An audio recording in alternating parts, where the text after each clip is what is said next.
Welcome back to a very PSA episode of Careful Boys.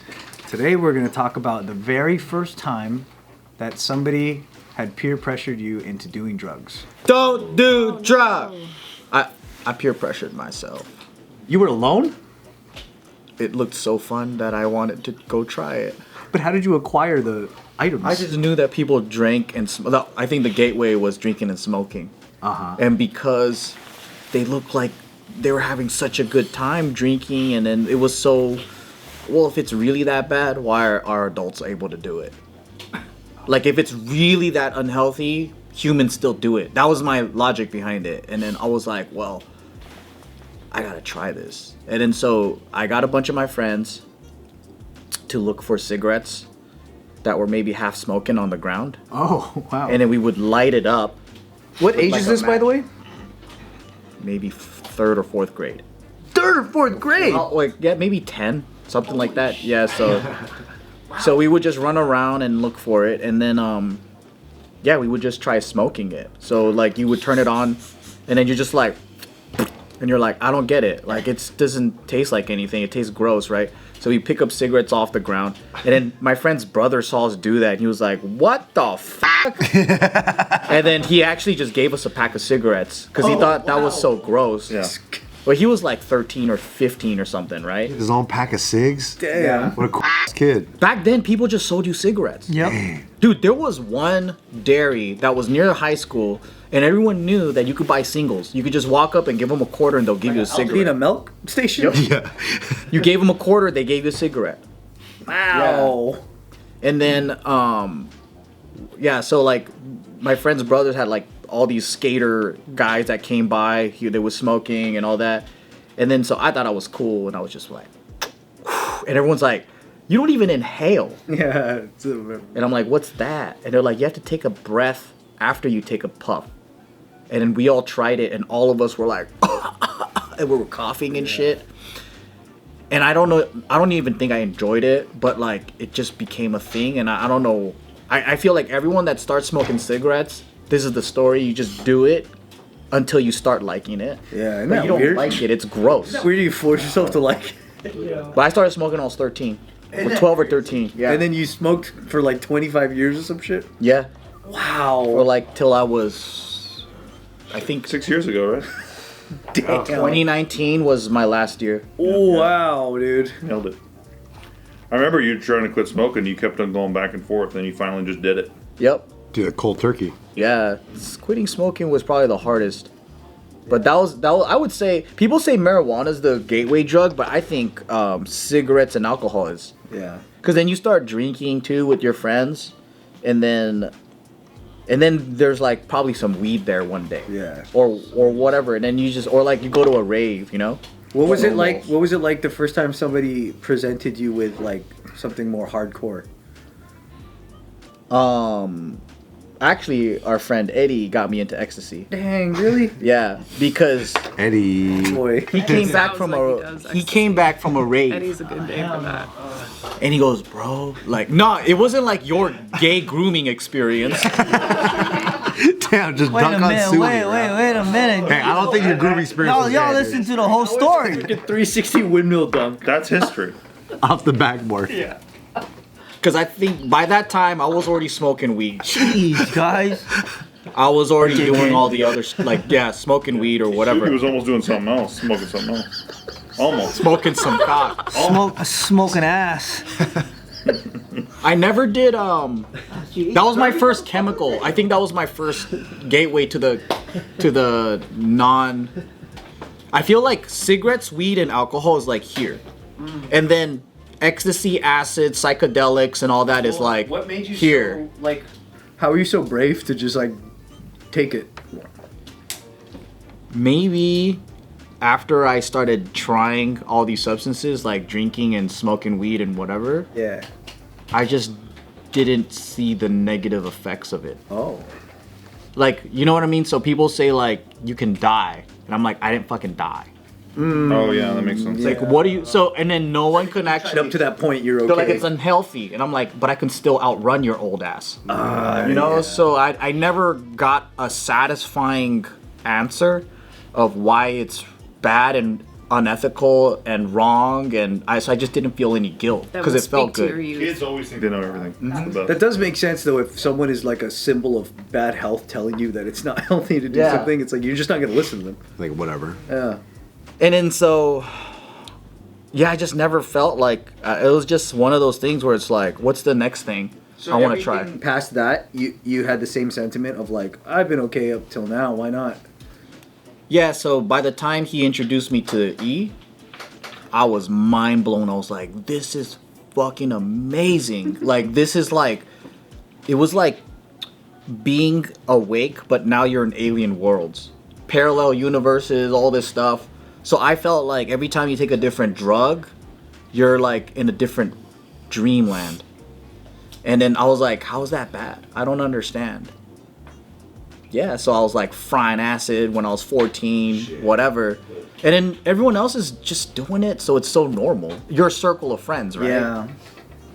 And it's like, to me, there was no difference between, hey, let's go to the park and play basketball versus let's go to this dude's garage, smoke some weed and some acid or whatever.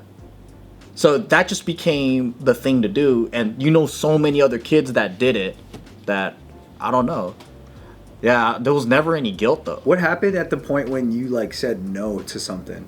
Because didn't you say that like you never did heroin?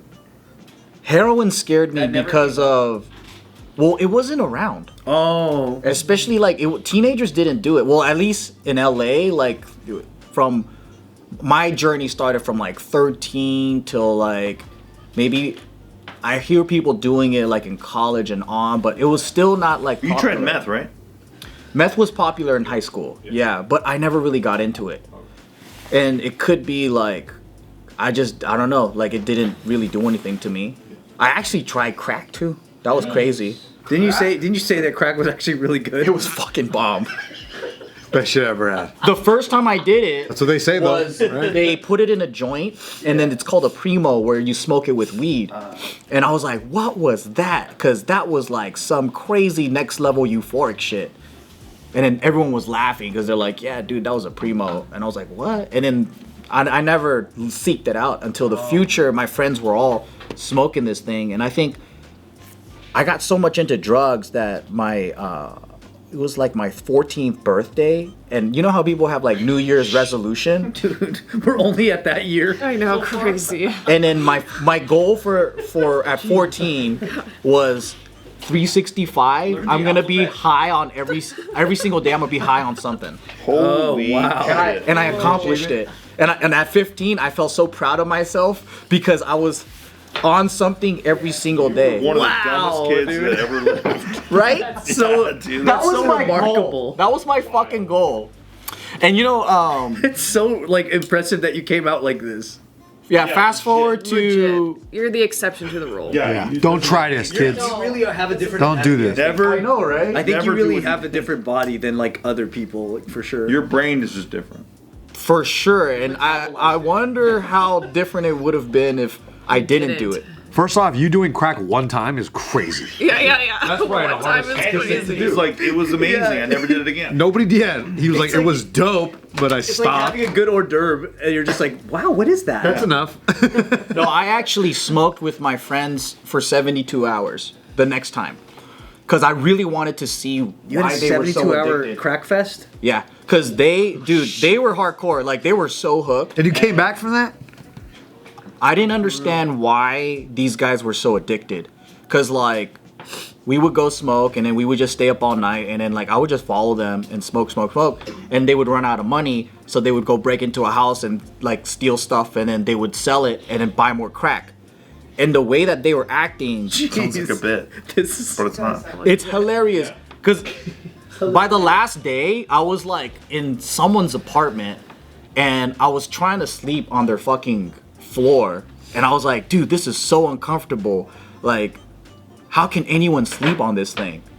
Dude, I couldn't go to sleep. And then I finally got into my bed and I was comfortable, and I was like, I still don't get why people want to stay up all night and do this. And then so I'm so lucky that the most addictive stuff I didn't get hooked on. Wow. Because one of my friends actually went to prison for his addiction because he was so cracked out that he would like go through this string of robberies just so he could. I think he had like tens of thousands of dollars one weekend, blew it all just on crack. Just crack. I thought crack was cheap. Well, that's how much crack they smoked. Yeah. Putting up numbers, breaking records. Zombies, baby. And then it's so funny. You would never picture him to. Right now, he's such a square. At the time, how much money are we talking about? Like, how much does crack cost back then? I don't know. I never like got into it like them. Oh. So I remember being taken care of most of the times, but there was 2 occasions. One is the first time I tried it, and I was like, "Whoa, this is like a massage." Every cell was having a little Thai lady like going like this and stepping on my cell's back. Yeah, but it lasts like 30 seconds, so I can see why they keep doing it. Oh, I want the hit. But for me, I was getting tired of the same feeling. Because it was too much. You're a variety guy. Yeah, you don't have an addictive personality. It saved you. Yeah, maybe I Applebee's do, sampler but kind of in guy. different things. I want some mozzarella sticks now. The sampler for sure. I'm lucky that my addictions were lightweight. Like it was weed and nicotine. That's what I true. couldn't stop. You do smoking. I couldn't stop that, but then like my friends were like really into the hard stuff. And for me, that was too intense. So you smoked crack when you were 14 years old? No, crack was about 17. Oh shit. I was about to say 7. Oh my god. 17. my heart. No. 7. Oh my god. 7 years old. Yeah. Like weed, all that stuff, drinking, you're probably experimenting from like 12 or 13. And then 14, 15 is when I got into psychedelics, like more the ecstasy, the acid. And I think after acid, my mind was never the same again. Wow. Because you just think completely different after psychedelics. Could you point out what like you felt was like noticeable? Were you rigid before and then? I think when you're a kid, well, maybe it's just me growing up, but I think I started to question, like, you start to one question has so many answers, and you would see that. Where before, I think you would just take one answer for a question. So, like, let's say, why do you have to go to work? Oh, to get a good job, right? And it's like, yeah. But when you're a kid, you listen to that and you go, wait, but why do you have to even work in the first place? And then you think, why does the system work in this way where you have to work and make money? And Gotcha. why can't you just choose not to? Or how come you can't be taken care of? Drugs made you a critical thinker. Yeah, seriously. Yeah. Steve Jobs said the same thing. Deep thoughts. After acid, were you like, you know what? I think I'd let a girl eat my butt. You think that's what the shit Yeah, happened? but it stemmed from, why do I have to work to... I think I would let a girl eat my butt. It probably felt good on your acid, huh? Like, yo, actually, I think I would let this happen. Maybe I should do some acid. No I just felt, yeah, you know when you're a kid, you feel invincible because it's like, well, that didn't kill me. What else would work? Yeah. So then, and then you're around other like hardcore party kids that are just like, we would do this thing called suicide, and that night it's like you pop in, so it's like you compete how many substances you took that night. So one would be like, okay, I'm on E, I'm high, I'm fucking dosing right now with some, I got some liquid, like LSD, and on top of that, I just took this, and then it's like, and then you're like, really? Well, I'm on this, and this. Is and anybody this. like bullshit? You didn't do all that shit. You didn't do a I don't line. know. I think everyone's They're just also like, high out of whoa, Yeah. They're all supportive. yeah. They're so supportive. Supportive environment. And I don't know. It's like the world is, everyone's doing the same exact things, but there were some so let's say if you're going to raves and you're doing E or whatever, you don't want meth heads around you, even though everyone's actually doing meth. It's the weirdest thing where they're like, oh, you do meth, and then everyone else like secretly is smoking meth. Whoa. But they're all ewing about it to each other? I think it's one of those shameful drugs. Oh, because it's a low-class drug? Yeah. And I remember in high school, a lot of girls loved meth, and they always said like, oh, I have to study for my midterms, so That's an excuse. And it was like a girl choice of drug when I was growing up. Meth being the girl choice is wild. It's a girl drug? Dang, man. These girls do meth, man. What the? I agree. Like, as in, like, you wish you could do it, That or was so Only unexpected. girls could do that. Yeah, that's a girl's job. Lame. You guys doing smoking meth. You guys are all girls, man. But yeah, it's crazy because I forget how many years I spent Yeah, you doing all that shit. Yeah. How did you were in the dance crew for a long time. You avoided all this shit. How the fuck did that happen? I don't know. I think it was just. I think everybody. You know what it is? Is like when you're sober or straight edge for so long, that reputation precedes when you walk in the room. So like if I come around, people are like, "Oh, Ryan don't do nothing. Don't ask him to like smoke or." You never felt curious though as a kid of like, Oh, not really. damn. I never did. But then it's like people already knew. I think it's just because I was like cool that they're like, "Oh, you're not gonna." I'm usually the one pressuring people to do stupid shit. So it's like to pressure me kind of would be like pretty stupid. Pointless, yeah. Yeah, they'd be like, "No, he's not gonna do it." And it's more like people who did drugs thought it was cool that I didn't. So then they never tried to like give me nothing. Same with alcohol. Anybody who drinks around me, it's like I'm not like a buzzkill, so they don't pressure me to drink. That is true. Yeah.